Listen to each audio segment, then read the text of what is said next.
There's nothing like being in the stands cheering on your favorite team. Game Time is your hack to unlocking amazing tickets in just a few taps. Plus, their Game Time guarantee means you can trust you'll get 100% authentic tickets at the best price.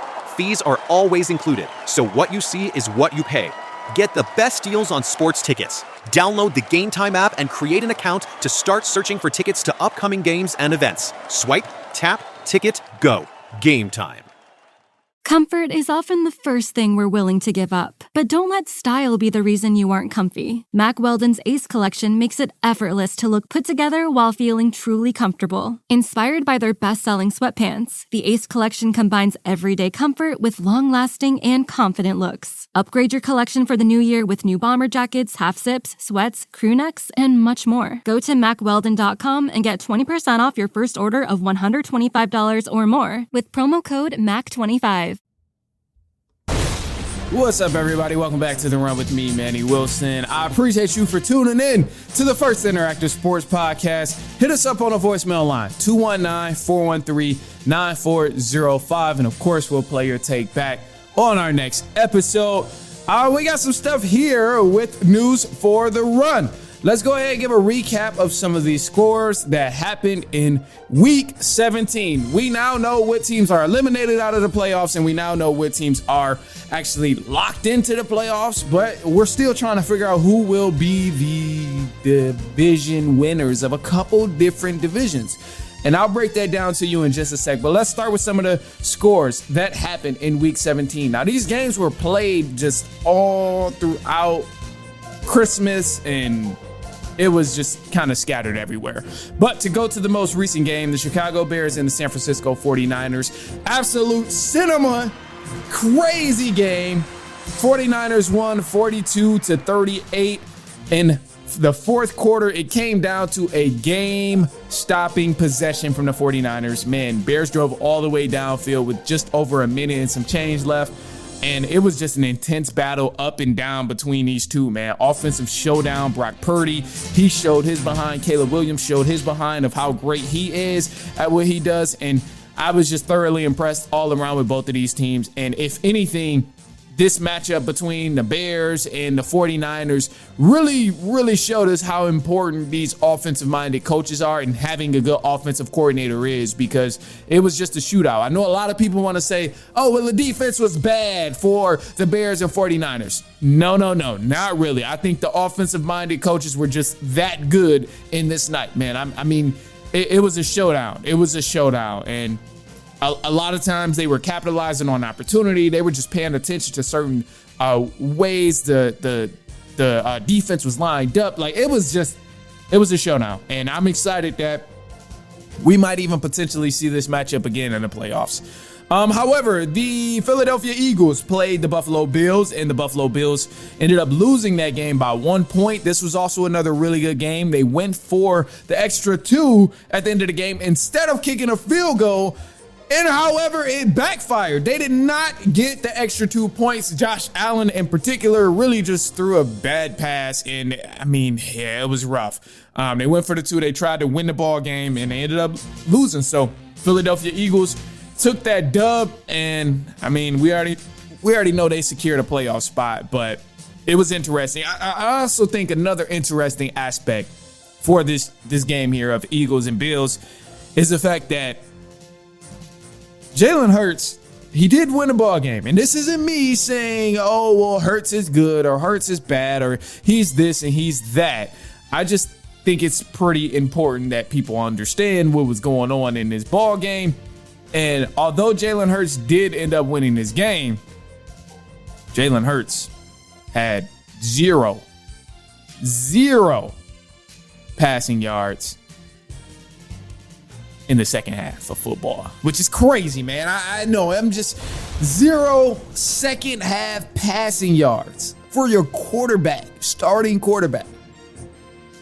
Just saying, like, I'm on the side of all. I vouch for Jalen Hurts. Before the season, I said Jalen Hurts is a top 5 quarterback based on what we've seen last year, and hopefully he can sustain that type of play. But this play that we've seen so far from Jalen Hurts, it is not giving top 5 quarterback. It is not giving that he's one of the best guys in the league at the position, and it's not really giving that he's that guy that's making the extreme difference for the Philadelphia Eagles. Now, granted, their offensive coordinator has been awful. The offense have been stinking all year long, so of course that plays a part in it. But I think those conversations of, oh, Jalen Hurts is this and Jalen Hurts is that, when you're putting up games where you have zero passing yards in the second half against a terrible Bills defense, yeah, man, we got to have some conversations about top 5 this year.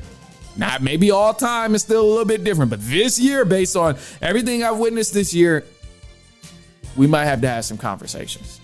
We'll revisit it, though, later on in the season. Other than that, look, so Eagles, yeah, they beat the Bills. And then the following game, we had a lot more football. The Giants, they ended up beating the Raiders. Now, this was also an interesting game here because the Giants, with this win over the Las Vegas Raiders, they secured the second pick in the NFL draft next year. The loser of this game would have guaranteed got the first pick of the NFL draft, but with the Giants winning this ball game, they blew that first pick again, and now they gave it to the Raiders, so Raiders will have the first pick in the 2026 NFL draft, and yeah, that'll be interesting there. But this is the second year in a row where the Giants had the opportunity to secure the first round pick or the first pick in the NFL draft, but they clearly decided to go a different way with it.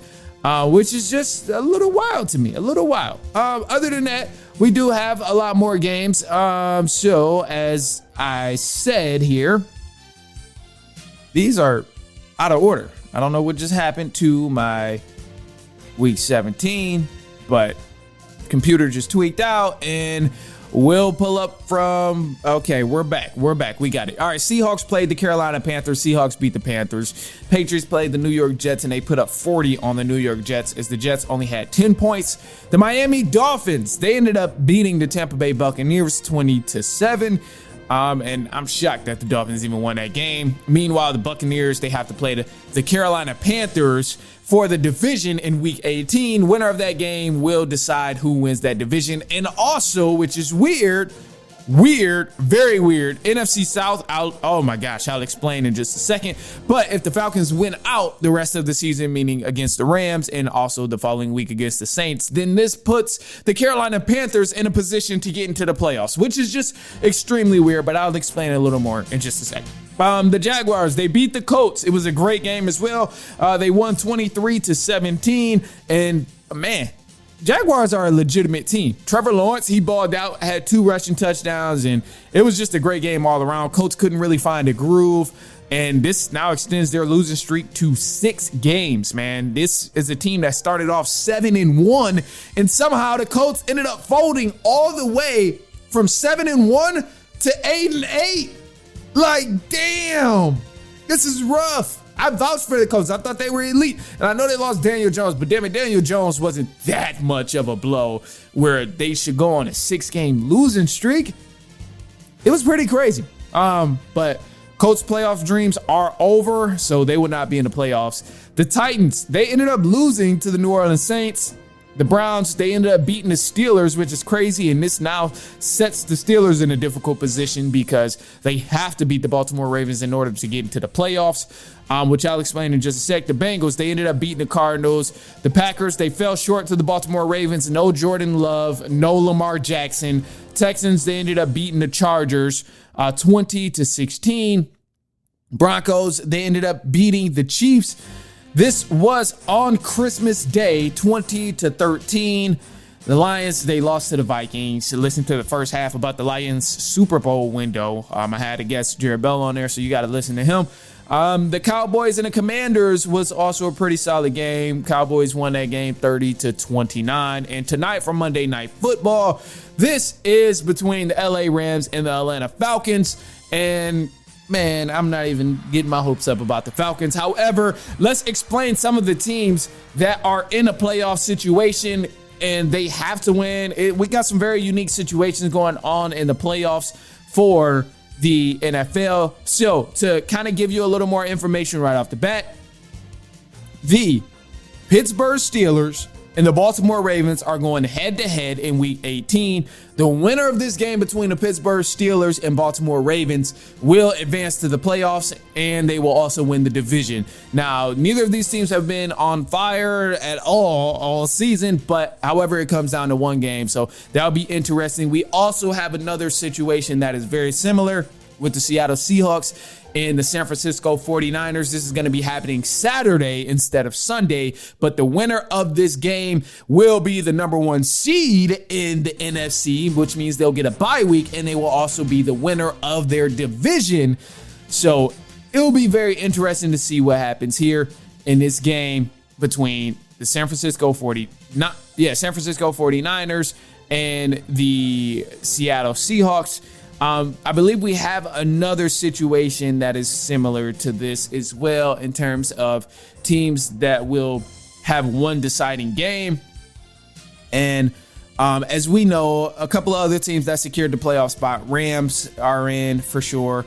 49ers, they are in for sure. And I think let me go back to this here because this will better explain it. So just from top to bottom in the NFC, to give more context, Seahawks are right now currently at number 1. If they lose to the 49ers, then they'll drop to number 5, and the 49ers will go all the way up to the number 1 spot. The Bears, they've clinched their playoff berth. They are locked in. We see here they also won their division. Eagles are good. They won their division. No worries on that. And then Rams are at number 6 right now, and it seems like they'll probably stay at number 6, at least as of now. They did clinch the wild card game, so no matter what happens in Week 18, they are goated for that wild card game. Right now, Tampa Bay Buccaneers and the Carolina Panthers are also in a very unique situation. Now, the Carolina Panthers and the Buccaneers, they play each other in Week 18. The winner of this game will win the division. However, there was something weird, and you have to fact check me on this, but just to give a little more information about what potentially could happen, I believe, again, fact checked on your own, but I seen something and it was saying that if the Panthers lose to the Tampa Bay Buccaneers, but yet the Falcons win out, then the Buccaneers will be eliminated from the playoffs because the Carolina Panthers have the advantage in that division. Now, again, you got to fact check this because this is something I seen, and I don't even know if I'm relating it back positively or relating it back in the correct way. But just looking at everything as I've went over, the Panthers are 3-2 in the division. Tampa Bay Buccaneers are 3-2 in the division. If the Falcons win out, which is tonight against the Rams, and also the following week against the Saints, that means they'll have the same record as the Carolina Panthers and a record above the Tampa Bay Buccaneers. But because the Panthers swept the Atlanta Falcons, they take priority and end up going to the playoffs, which is just so weird because this whole division of the NFC South, bro, no, they shouldn't have a team to make the playoffs. I'm embarrassed to be a fan of a team that's in the NFC South. To be 8-9 and possibly get in the playoffs, nobody could win 10 games is just crazy to me. In this weird situation of Falcons possibly winning out and Buccaneers having the same record and all, it's just weird, man. This standard was so low for the NFC South and for any team to kind of win it, and all of them have fumbled at multiple opportunities. Last week, Panthers had a chance to solidify their division with the win, and they lost. Last week, Buccaneers had a chance to solidify the division with the win, and they lost. Like, it's just sad, man. It's sad. But look, that's all the news for the run there. Let's jump into some other stuff here because, as I mentioned, man, Matty Ice, he might be joining the Atlanta Falcons front office. And oh man, I would love for Matt Ryan to join the Atlanta Falcons front office. If you like the show, please take a moment to rate, review, and subscribe. It really does help the show to grow. Thank you for listening.